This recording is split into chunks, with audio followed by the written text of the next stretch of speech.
India में 4.6 करोड़ लड़कियां कभी इस दुनिया में आ ही नहीं पाई क्योंकि उन्हें गर्भ में ही मार दिया गया। हर दिन 110 बच्चों को सेक्सुअली अब्यूज़ किया जाता है, जिनमें से 90% लड़कियां होती है। और किस तरह से पॉलिटिशियन वुमेन एम्पावर वर्ड को एक टूल की तरह यूज़ करते हैं पॉलिटिक्स के अंदर। यहाँ पर मैं आपको दो आर्गुमेंट बताऊँगा कि जेंडर इक्वलिटी ये एक सही में इम्पॉसिबल चीज़ है जो कभी अचीव नहीं हो सकती है। लड़का और लड़की एक समान कभी नहीं हो सकते हैं।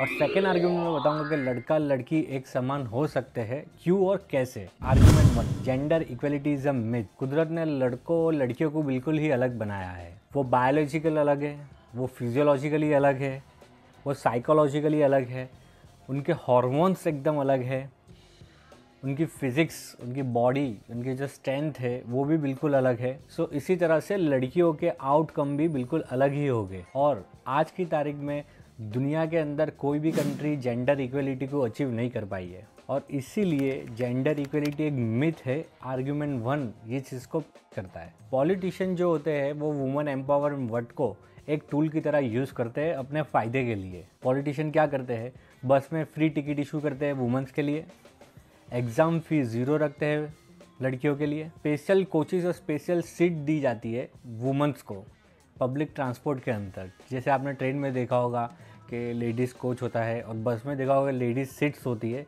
इस तरह से हर तरह के स्पेशल प्रोविज़न लड़कियों को दिए जाते हैं। और इस तरह से ये सब चीज़ करने से इक्वलिटी से कभी मैच ही नहीं हो सकती है। अगर हर चीज़ एक सेपरेटली वुमन को दी जाती है, पब्लिक ट्रांसपोर्ट में, एग्जामिनेशन में, हर चीज़ के उसको प्रोविज़न दिए जाते हैं स्पेशल, तो किस तरह से जेंडर इक्वलिटी मैच होगी। बट ऑब्वियस है कि लड़कों के दिमाग में और मेंस के दिमाग में ये थॉट आएगा, ये जो है ये एक वीक पर्सनालिटी है, तो किस तरह से हम इसको इक्वली कर सकते हैं। मतलब इम्पॉसिबल हो जाता है अगर हम उसे इस तरह से रिप्रेजेंट कर रहे हैं एक सेपरेटली। आपका एक ग्रुप को हम सेपरेटली प्रोविज़न दे रहे हैं हर जगह पर, और हम बात कर रहे हैं कि इन्हें लड़कों के समान रखना चाहिए, तो वो चीज़ पॉसिबल नहीं होती है। हर जगह सॉफ्ट कॉर्नर दिया जाता है, हर जगह स्पेशल प्रोविज़न दिए जाते हैं। तो इसकी वजह से बचपन से ही लड़कों का माइंड सेट ही ऐसा बन जाता है कि लड़की एक वीक पर्सनैलिटी है। और पॉलिटिशियन भी वुमेन एम्पावरमेंट वर्ड को इतनी अच्छी तरह से यूज़ करती है पॉलिटिक्स के अंदर कि ये इक्वलिटी कभी मैच ही नहीं हो सकती है। ये सिर्फ एक बन के एक सोसाइटी के अंदर सिर्फ एक बाइफर्केशन बन के ही रह जाता है। और आर्ग्यूमेंट नंबर 2 पे हम बात करते हैं कि जेंडर इक्वलिटी एक मिथ नहीं है। ये कैसे? जब हम जेंडर इक्वलिटी की बात करते हैं, इसमें एक्चुअल बात जो की जाती है वो अचीवमेंट की बात की जाती है। क्या लड़कियां वो सब अचीव कर सकती है जो लड़के अचीव करते हैं? तो जेंडर इक्वलिटी इस बेसिस पे वर्क करती है, ना ही कि इस बेसिस पे वर्क करती है कि जैसे लड़के दिख रहे हैं वैसे ही लड़कियां दिखे। इस बेसिस पे वर्क नहीं करती है। तो जेंडर इक्वलिटी का जो रियल जो बेस है वो ये है कि जो लड़के अचीव करते हैं, जो कर सकते हैं, क्या वो लड़कियां भी वो चीज़ अचीव कर सकती है या करेगी? और ये जो अनइक्वलिटी जो अभी आजकल सोसाइटी में और वर्ल्ड में चल रही है, वो एक हमने ही बनाई है, क्रिएटेड बाय ओन, वो हमने खुद ने बनाई है। जेंडर इनइक्वलिटी जो है वो हमने खुद ने बनाई है, और ये हमने हज़ारों सालों से बना के रखी है, इसलिए आज भी ये चीज़ चल रही है। तो ये जो है ये एक आर्टिफिशियल है।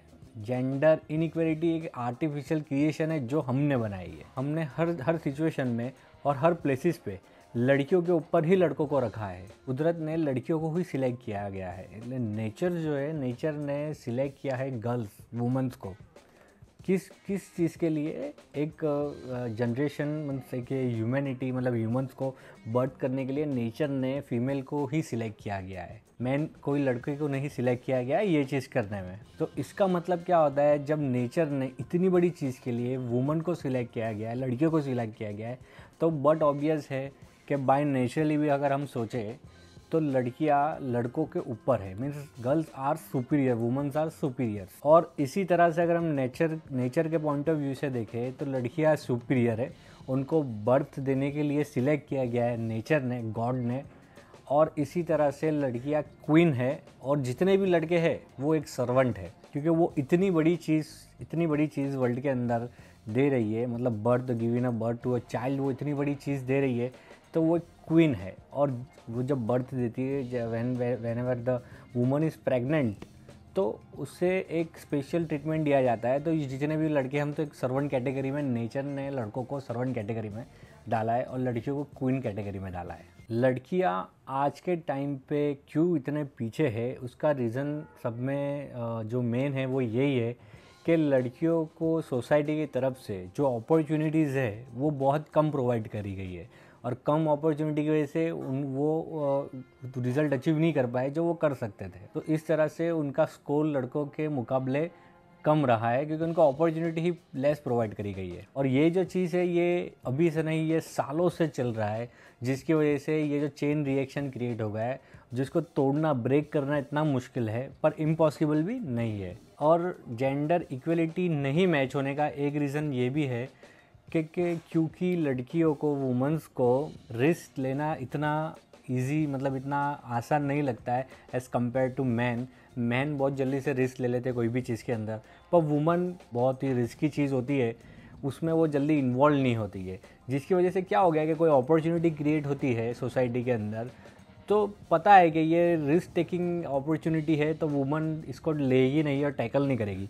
मतलब बहुत बार वुमन को इनिशियली दिया गया है एक रिस्की बिजनेस करने की या कोई भी जगह रिस्की चीज़ करने के लिए, पर वुमेंस वो चीज़ को अवॉइड करती है, जिसके वजह एक माइंडसेट सोसाइटी में बन गया है कि ये चीज़ तो लड़कियां कर ही नहीं पाएगी। जेंडर इक्वलिटी जो है वो एक कोई बायोलॉजिकल प्रोडक्ट नहीं है, ये एक इक्वलिटी की बात होती है एक सोसाइटी के अंदर और पॉलिटिकल स्ट्रक्चर के अंदर। इसे हम समझ सकते हैं नेचर वर्सेस नेचर। अगर हम देखेंगे कि ओल्ड सिविलाइजेशन के अंदर, मतलब बहुत ही पीछे चले जाए, जब ओल्ड सिविलाइजेशन चल रही थी, जब हंटिंग एरा था, तो हंटिंग एरा के अंदर सब में इम्पॉर्टेंट जो चीज़ थी वो थी फूड। मतलब सर्वाइव करने के लिए ह्यूमंस को फूड के ऊपर डिपेंडेंट रहना पड़ता था, क्योंकि फूड इतनी जल्दी इजीली अवेलेबल नहीं था।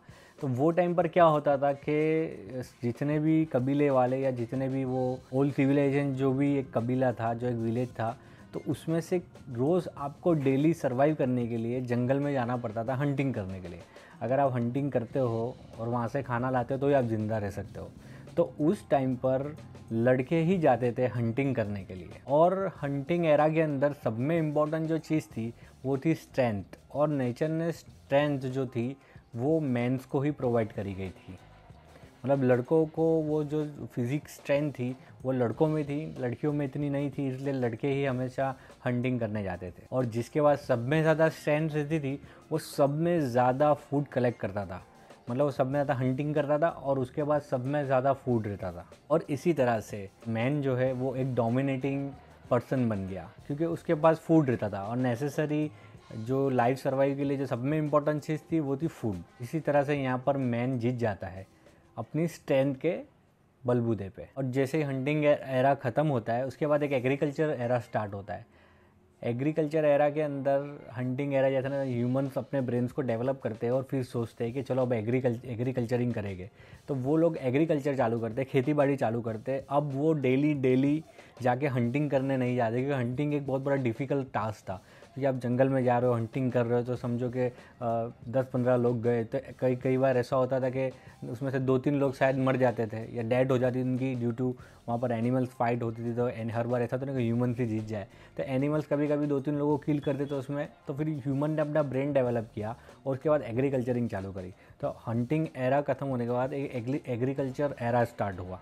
एग्रीकल्चर एरा के अंदर खेती बाड़ी करी गई। खेती बाड़ी के अंदर भी, इस एरा के अंदर भी मैन ही जीता, क्योंकि खेती बाड़ी करने के लिए भी, मीन्स एग्रीकल्चरिंग करने के लिए भी स्ट्रेंथ की ज़रूरत थी। और यहाँ पे भी स्ट्रेंथ जो है वो मैन के पास ही थी, और इस एरा के अंदर भी मैन ही विन होता है ओवर दी वुमन। और जो फूड था वो इतना नेसेसरी चीज़ था कि जिसके पास फूड रहता था, फूड सप्लाई सब में ज़्यादा जिसके पास रहती थी वो ही चीज़ को कंट्रोल करता था। और इसी तरह से फूड कलेक्ट करने के बाद, एग्रीकल्चरिंग करने के बाद, हंटिंग करने के बाद पावर को एक्यूमुलेशन करना चालू कर दिया। और पावर एक्यूमुलेशन जैसे जैसे हुआ, उन्होंने एम्पायर क्रिएट करना चालू कर दिया। अब वो एम्पायर्स बनाने लग गए, क्योंकि उनके पास फूड था, फूड सप्लाई उनके कंट्रोल में थी, पावर उनके पास था, डोमिनेटिंग थे, और इतने सालों से डोमिनेट रह रहे। तो उन्होंने एम्पायर को एक स्वरूप में लाया, और एम्पायर की गद्दियों पे भी जितने भी एम्पायर जो सीट थी, थ्रोन्स थे, उसमें भी मैन ही बैठे और उन्होंने ही हुकूमत करी। बट 21st सेंचुरी के अंदर ऐसा नहीं है। हर टाइम पर, जैसे hunting era, agriculturing era, empire era, इसमें हर जगह पर मैन सुपीरियर और डोमिनेटिंग रहा on the basis of strength. पर 21st सेंचुरी के अंदर हमें कुछ भी काम करने के लिए स्ट्रेंथ की ज़रूरत नहीं है। अगर हमें प्लेन उड़ाना है तो इसमें हमें हमारी ताकत की ज़रूरत नहीं है। अगर हमें कोई गन चलानी है तो इसमें हमारी ताकत की ज़रूरत नहीं है। अगर हमें ट्रेन चलानी है तो हमें इसमें ताकत की ज़रूरत नहीं है। तो इसी तरह से 21st सेंचुरी के अंदर इंसान को कोई भी चीज़ करने के लिए स्ट्रेंथ की नीड नहीं है। उससे माइंड से वो चीज़ कर सकता है। अगर लड़कियों को सही अपॉर्चुनिटीज़ मिले, और ये जो चेन रिएक्शन है ये इतने सालों से चल रही है, तो सडनली बंद नहीं होने वाली। इससे इसका टाइम टेकिंग ड्यूरेशन भी इतना सब है कि वुमेन्स जेंडर इक्वलिटी में बैठ सकती है, पर इसके लिए वुमेन्स को भी कोई चीज़ में अपने अंदर चेंज लाना होगा। जैसे रिस्क कुछ अपॉर्चुनिटीज़ मिलती है और वो रिस्की है, तो उन्हें वो एक्सेप्ट करनी पड़ेगी ऑन द रेदर देन वो हर बार अवॉइड करे। और जहाँ तक बात है कि जैसे स्पेशल प्रोविज़न दिए गए, वो प्रोविज़न को भी अवॉइड करके एक इक्वलिटी के अंदर आना होगा।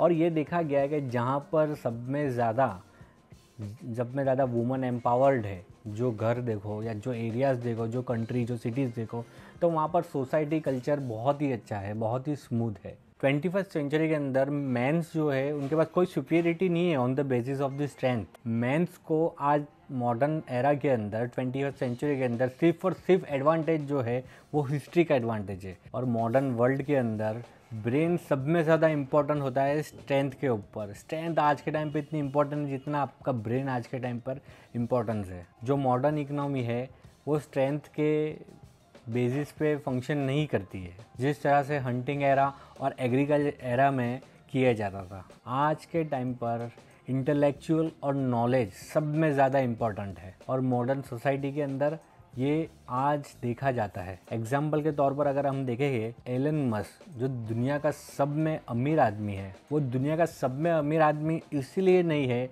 क्योंकि उसके पास फिजिकल स्ट्रेंथ है, नहीं, क्योंकि वो दुनिया का सब में अमीर इंसान है on the basis of the brain और माइंड एंड नॉलेज। और टेक्नोलॉजी इतनी आ गई है कि अब फिजिकल स्ट्रेंथ की कोई ज़रूरत नहीं है। अगर हम इक्वल अपॉर्चुनिटी वुमेंस को देना चालू करें जिस तरह से हम मैन को देते हैं, तो 101% हम जेंडर इक्वलिटी को अचीव कर सकते हैं। हमें क्यों जेंडर इक्वलिटी अचीव करनी चाहिए, इसका एक बहुत बड़ा पॉइंट है, क्योंकि वर्ल्ड के अंदर 50% ऑफ पॉपुलेशन वुमन की है और 50% पॉपुलेशन मैन की है। आज हम वर्ल्ड के अंदर इतना सब अचीव कर चुके हैं। 21st सेंचुरी के अंदर हम इतने आगे आ गए हैं। हम चांद पे चले गए, हम मंगल पर जाने की तैयारी कर रहे हैं, मार्स पर जाने की तैयारी कर रहे हैं, हम यूनिवर्स में इतनी चीज़ फाइंड कर रहे हैं। हम यूनिवर्स के अलावा हमारे खुद के अंदर बायोलॉजिकल सेल्स कॉम्प्लेक्स के अंदर भी हमने इतनी सब चीज़ें फाइंड कर ली है, इतनी सब टेक्नोलॉजी एडवांस हो चुकी है। तो ये जो जितनी भी चीज़ें आजकल मैक्सिमम लड़कों ने मतलब मेंस ने अचीव करी है कंपेयर टू वुमन ने तो बहुत ही लेस करी है। तो ये जो है, जो वर्ल्ड है वो 50% कवर होता है मेन से और 50% कवर होता है वुमन से। तो अगर हम देखे जाए तो आज हम जो एफिशिएंसी पे काम कर रहे हैं वो 50% एफिशिएंसी पे ही काम कर रहे हैं। अगर हम लड़कियों को, वुमेंस को उतनी ही अपॉर्चुनिटी दे जितनी मैन को देते हैं और थोड़ा सपोर्ट किया जाए, तो हम वर्ल्ड बेसिस के ऊपर, मतलब वर्ल्ड के अंदर हम 100% एफिशिएंसी पे काम कर सकते हैं।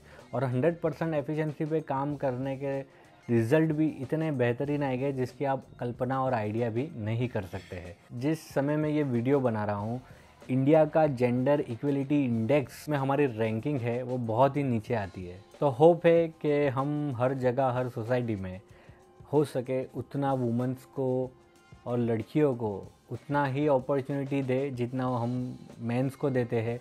और अभी तो इनिशियल बेसिस तो स्टार्टिंग है, तो हम हर जगह उनको सपोर्ट करें, हर जगह उनकी क्वेरी को सॉल्व करें और उनको कॉन्फिडेंस दे कि ये चीज़ कर सकते हैं।